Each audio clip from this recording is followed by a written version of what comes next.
मैं गारंटी देता हूँ इस बात की, कोई सपा का कैंडिडेट नहीं होगा। वो हरिंदर मलिक को हरिंदर मलिक की पार्टी जाने। हरिंदर मलिक क्यों चुनाव लड़ेगा जब राष्ट्रीय लोकदल के खाते में चुनाव हुआ है सीट? नहीं, मुजफ्फरनगर अभी मैंने तो तय कर दिया, जैन चौधरी जी ने तय करके तो भेजा मुझे। किसानों की कोई बात करता है तो राष्ट्रीय लोकदल है। राष्ट्रीय लोकदल ये एक ऐसा फर्मा है, चौधरी चरण सिंह जी की बुनियाद पर ये पार्टी है और उसी के नीति कार्यक्रम और सिद्धांतों पर चलने वाली ये पार्टी है। अब की बार मुझे पूरी उम्मीद है कि यहाँ राष्ट्रीय लोकदल का प्रत्याशी विजय विधानसभा चुनाव में कि प्रत्याशी सपा का और सिंबल रालोद का। देखो, ये तो पार्टी के जो हमारे सीनियर लीडर हैं उनके तय करने की बात है, लेकिन ऐसा भी संभव है कि जहाँ सपा का लोकदल का कैंडिडेट होगा सपा का चुनाव होगा, सपा का कैंडिडेट होगा लोकदल का चुनाव होगा। ये तो एक रणनीति है। इस रणनीति के तहत चुनाव लड़ा जाएगा। पहले हमारे 9 विधायक हैं। ऐसा भी हुआ कि हमारे सपा के आए लोकदल के चुनाव पहले के लोकदल में काम कर रहे और लोकदल में आपने देखा होगा हमारा राष्ट्रीय अध्यक्ष बना दिया हमने, जो खतौली से विधायक। नहीं, हमें 7 सीट मिल रही है, 1 सीट की और संभावना है। 8 सीट मिलने का सपा वाले रहेंगे जो लोग नहीं, सपा वाले प्रत्याशी क्यों रहेंगे? हमारे प्रत्याशी होंगे, हैंडपंप के चुनाव पर लड़ेंगे। और यहाँ तो मैं आप लोगों को गारंटी दूँ कि यहाँ सपा का नहीं, यहाँ तो राष्ट्रीय लोकदल का प्रत्याशी होगा। राष्ट्रीय लोकदल ही का चुनाव चिन्ह होगा। नहीं, कार्यकर्ता सिंबल पर नहीं, कार्यकर्ता लोकदल का होगा, लोकदल के टिकट मिलेगा। मैं गारंटी देता हूँ इस बात की, कोई सपा का कैंडिडेट नहीं होगा। जो लोकदल का कार्यकर्ता होगा वो चुनाव लड़ेगा। चुनाव चौधरी साहब भी लड़ सकते हैं, लेकिन लोगों की डिमांड ज्यादातर है बागपत में लड़ाए या मुजफ्फरनगर में लड़ाए या कौन सी कॉन्स्टिट्यूएंसी पर लड़ाए। हर लोगों की डिमांड चौधरी साहब है। और जब यहाँ से चाहे योगेंद्र सिंह जी प्रत्याशी हो, हमारे योगराज जी हो, कोई भी प्रत्याशी हो, ये अहलावत जी हो, कोई भी प्रत्याशी हो, ये तो जैन चौधरी प्रत्याशी है। उनकी जो पार्टी से चुनाव लड़ेगा वो जैन चौधरी होकर लड़ा। जैन चौधरी से चुनाव लड़ेंगे। अभी खतौली में आप लोगों ने देखा होगा, खतौली में मदन भैया थे, क्षेत्र के भी नहीं थे, लेकिन जैन चौधरी ने खड़ा होकर चुनाव लड़ा, कार्यकर्ताओं ने लड़ा। कोई विवाद नहीं, हमारी पार्टी में कोई किसी प्रकार का कोई विवाद नहीं है।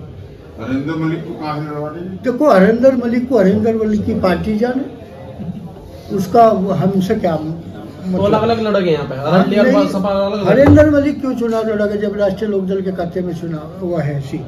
ये भी डिसाइड कहाँ हुआ है? देखो, ये तो जब तक टिकट का बंटवारा नहीं होता, हर प्रत्याशी अपनी उम्मीद लगाए बैठा रहे। वे सपा वाले भी प्रत्याशी उम्मीद लगाएंगे, राष्ट्रीय लोकदल के की बात अलग है सर। हमारा कहना ये है, अभी तो नेतृत्व नया चौधरी साहब ने तय नहीं करा, अखिलेश जी ने भी तय नहीं करा कि मुजफ्फरनगर किसके खाते में लेंगे। नहीं, मुजफ्फरनगर अभी मैंने तो तय कर दिया, जैन चौधरी जी ने तय करके तो भेजा मुझे।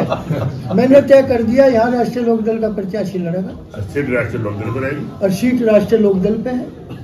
जैन चौधरी जी ने क्यों नहीं किया? ये तो चर्चाएं हैं, हवाई चर्चाएं होती रहती हैं। मैंने आपको गारंटी देकर तो कहा कि मैं गारंटी दे रहा हूँ कि यहाँ राष्ट्रीय लोकदल का प्रत्याशी रहेगा। चारू चौधरी भी चुनाव लड़ सकती है मुजफ्फरनगर से। कौन की? चारू चौधरी। चारू चौधरी का भी मैंने जैन चौधरी का कहा कि उन्हें मुजफ्फरनगर वाले कह रहे हैं कि यहाँ लड़ाओ, कराने वाले कह रहे हैं यहाँ लड़ाओ, मथुरा वाले कह रहे हैं यहाँ लड़ाओ। मैंने बताया तो जहाँ जैन चौधरी जी का मन होगा वे लड़ेंगे, जहाँ की जनता ज्यादा चाहेगी वहाँ लड़ेंगे। और बाकी जो है, अगर कोई प्रत्याशी जैन चौधरी उतारते हैं वो भी तो जैन चौधरी है। जो अपना कार्यकर्ता है वो अपनी पार्टी का है, इसमें कोई अलग बात नहीं। अपनी पार्टी का कार्यकर्ता जैन चौधरी के चुनाव चिन्ह पर लड़ेगा। जैन चौधरी का एक नारा चर्चाओं में है कि मुजफ्फरनगर करो तैयारी आ रही है चारू भाभी। एक नारा मुजफ्फरनगर में चर्चाओं में है जिसमें कहा जाता है कि मुजफ्फरनगर करो तैयारी आ रही है चारू भाभी। इन चर्चाओं पर आप क्या कहेंगे? देखो, मैंने अभी तो कहा कि जनता में ज्यादातर जो लोगों की डिमांड है वो प्रत्येक सीट पे चारू चौधरी की डिमांड है। और भाई वे पार्टी के नेता हैं, हम सब कार्यकर्ताओं का है कि उन्हें चुनाव लड़ा जाए। अगर जनता की ये डिमांड होगी तो वे भी चुनाव लड़ सकते हैं। नीतीश कुमार से संपर्क है नहीं, नीतीश कुमार तो चले गए। नीतीश कुमार तो छोड़ के ही भाग गए। ऐसे तो बिल्कुल गरिमा गिरे पदों की भी देखो, पार्टी बदलना धर्म बदलना है, और कोई भी जनता में विश्वास दिया जाए, ठोस बात का दिया जाए। अभी क्या कह रहे थे नीतीश कुमार जी, क्या कह रहे थे अमित शाह जी, मैं बोल चुका अभी बात आप लोगों के सामने, कि उन्होंने कहा कि हम पार्टी के दरवाजे बंद है, नीतीश कुमार को नहीं लेंगे। उनने कहा कि मैं मर सकता हूं, लेकिन भारतीय जनता पार्टी में क्या विश्वास करे ऐसे नेताओं? राजनीति में हमेशा वही हो जो नेताजी कह रहे हैं। नहीं, ये गलत पैटर्न है ना, राजनीति में वो हो। आप लोगों को भी लिखना चाहिए कि गलत पैटर्न है। तो नहीं नीतीश कुमार बनने का जी, हमारा कहा नीतीश कुमार का है। मैं एक बात बताऊं आपसे, एक नेता जयंत चौधरी जी हैं जो महाराणा प्रताप की तरह लड़ाई लड़ रहे हैं। महाराणा प्रताप की तरह कैसे लड़ाई लड़ रहे कि उन्होंने बहुत ऑफर आए भारतीय जनता पार्टी से कि हमारी साइड आ जाओ, लेकिन उन्होंने ये कह दिया कि मैं इधर हूँ तो इधर ही रहूँगा, गठबंधन के साथ हूँ तो गठबंधन के साथ ही रहूँगा। 33% की बात चल रही है जी, माननीय 33% की बात चल रही है, तो महिलाओं को भी देंगे टिकट? देखो, महिलाओं को तो हमारी पार्टी में तो प्राथमिकता है हमेशा महिलाओं के लिए। नहीं, कितने टिकट दे रहे हैं? देखो, टिकट तय करना चौधरी साहब का काम है, लेकिन महिलाओं को भागीदारी तय करी जाएगी। भागीदारी 1-2 सीट हमें, 1-8 सीट महिला को भी दी जाती। अब जो कानून बना रहे हैं उनको कानून भी बना रहे हैं, दे रहे हम, दे रहे। और सबसे ज्यादा प्राथमिकता तो जयंत चौधरी दे रहे, युवाओं को सबसे ज्यादा प्राथमिकता दे रहे, महिलाओं को सबसे ज्यादा प्राथमिकता हमारी पार्टी ने